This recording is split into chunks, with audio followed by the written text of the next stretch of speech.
Bismillahirrahmanirrahim. Assalamualaikum warahmatullahi wabarakatuh. Perkenalkan, nama saya Diti Handayani, NIM 2323290030, kelas 2B, Prodi Tadris Bahasa Indonesia, mata kuliah Fonologi, dosen pengampu Dina Putri Juni Astuti MPD. Baik, di sini saya akan menjelaskan unsur segmental dan unsur suprasegmental. Secara umum, bunyi bahasa diklasifikasikan menjadi dua, bunyi segmental dan suprasegmental. Bunyi segmental adalah bunyi yang dapat dipenggal atau dapat dibagi-bagi. Bunyi suprasegmental adalah bunyi yang tidak dapat dipenggal atas segmennya atau tidak dapat dibagi.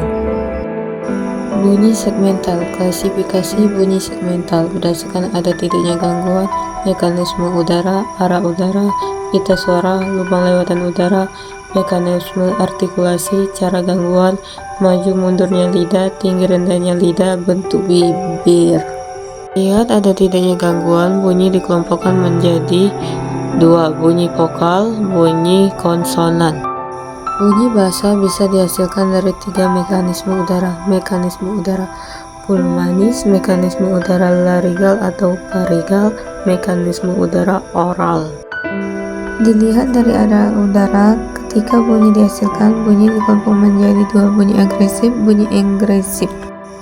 Berdasarkan mekanisme artikulasi, bunyi dikelompok menjadi 8, bunyi bilabial, bunyi labiodental, bunyi alveodental, bunyi alveolar, bunyi laminopalatal, bunyi darsopelar, bunyi dorsoolpolar, bunyi laringal, bunyi glotal. Dilihat dari bergetar tidaknya pita suara, bunyi dikelompokkan menjadi bunyi mati atau bunyi tak bersuara, bunyi hidup atau bunyi bersuara. Dilihat dari lewatan udara, bunyi dikelompokkan menjadi bunyi oral, bunyi nasal, bunyi senggau. Berdasarkan cara gangguan, bunyi dikelompokkan menjadi 1, bunyi stop lamban, bunyi kontinum alir, bunyi aprikatif paduan, bunyi frikatif geser, bunyi trial getar, bunyi lateral samping, bunyi nasal hidung.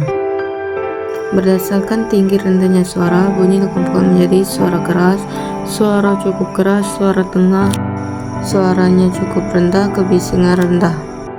Berdasarkan maju mundurnya lidah, bunyi dikelompokkan menjadi 3, suara depan, suara sentral, suara kembali.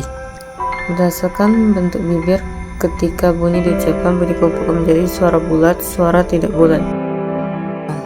Bunyi vokal. Bunyi I, ciri-ciri tinggi depan tak bulat. Contoh kata bila, bila. E, agak tinggi tak bulat, ide, bisa. Bunyi konsonan. Bunyi P, ciri-ciri mati oral, labial, klosik. Contoh kata paku-paku. B, hidup, oral, bilabial, klosik, baru-baru. Yang termasuk ciri bunyi vokal dalam bahasa Indonesia: maju mundurnya lidah, tinggi rendahnya lidah, bentuk bibir. Yang termasuk ciri bunyi konsonan dalam bahasa Indonesia berdasarkan ada tidaknya gangguan mekanisme udara, arah udara, pita suara, lubang lewatan udara, mekanisme artikulasi, cara gangguan. Bunyi suprasegmental. Jadi unsur suprasegmental ini bekerja atau berlangsung sewaktu bunyi segmental diproduksikan. Unsur suprasegmental yang disebut juga ciri prosodi dapat diklasifikasikan sebagai berikut. 1. Tekanan. Tekanan atau stres menyangkut masalah keras lemahnya bunyi. Suatu bunyi segmental yang diucapkan dengan arus udara yang kuat sehingga menyebabkan amplitudonya melebar, pasti dibarengi dengan tekanan keras. Sebaliknya, sebuah bunyi segmental yang diucapkan dengan arus udara yang tidak kuat sehingga amplitudonya menyempit, dibarengi dengan tekanan lunak. Tekanan ini mungkin terjadi secara sporadis, mungkin juga telah berpola, mungkin juga bersifat distingitif, artinya dapat membedakan makna, tapi mungkin juga tidak distingitif. Dalam bahasa Indonesia, tekanan tidak berperan pada tingkat fonemis. melainkan berperan pada tingkat sintaksis karena dapat membedakan makna kalimat. Sebagai contoh, kalau kalimat dia menangkap ayam itu, kalau tekanan diberikan kepada kata dia, maka berarti yang menangkap ayam itu adalah dia dan bukan orang lain. Kalau tekanan diberikan pada kata menangkap, maka berarti yang dilakukan adalah menangkap, bukan menyembelih atau perbuatan lain. Kalau tekanan diberikan pada kata ayam, maka berarti yang ditangkap adalah ayam, bukan kambing atau binatang lain. Lalu kalau tekanan diberikan pada kata itu, maka berarti yang ditangkap adalah ayam itu, bukan ayam ini. 2. Nada atau pitch berkenaan dengan tinggi rendahnya suatu bunyi. Bila suatu bunyi segmental diucapkan dengan frekuensi getaran yang tinggi, tentu akan disertai dengan nada yang tinggi. Sebaliknya, kalau diucapkan dengan frekuensi getaran yang rendah, tentu akan disertai juga dengan nada rendah. Dalam bahasa tonal seperti bahasa Thai dan bahasa Vietnam, nada bersifat fonemis. Artinya dapat membedakan makna kata dalam bahasa tonal. Biasanya dikenal adanya 5 macam nada, yaitu A. Nada naik atau meninggi yang biasanya beri tanda garis ke atas. B. Nada datar yang biasanya beri tanda garis lurus mendatar. C. Nada turun atau merendah yang biasanya beri tanda garis menurun. D. Nada turun naik, yakni nada yang merendah lalu meninggi biasanya beri tanda garis sebagai Y. E. Nada naik turun, yaitu nada yang meninggi lalu merendah biasanya beri tanda garis. Sama halnya dengan tekanan dalam bahasa Indonesia, nada juga tidak bekerja pada tingkat fonemis, melainkan bekerja pada tingkat sintaksis karena dapat membedakan makna kalimat, variasi nada yang menyertai unsur segmental dalam kalimat tersebut.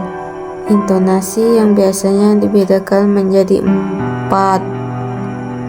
Nada rendah ditandai dengan angka 1, nada sedang ditandai dengan angka 2, nada tinggi ditandai dengan angka 3, nada sangat tinggi ditandai dengan angka 4. Selain itu, intonasi tertentu yang diberikan pada akhir klausa dapat menentukan modus.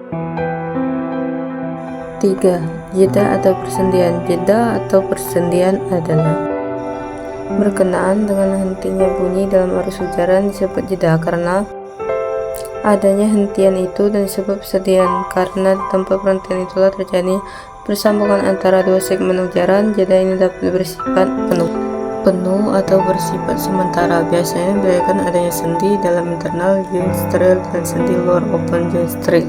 Sendi dalam menunjukkan batas antara silabel dengan silabel yang lain. Sendi dalam ini yang menjadi batas silabel yang ditandai dengan tanda plus. Contoh: am tambah bel, lak tambah sa tambah na, ke tambah le tambah la tambah war. Sendi luar menunjukkan batas yang lebih besar dari silabel.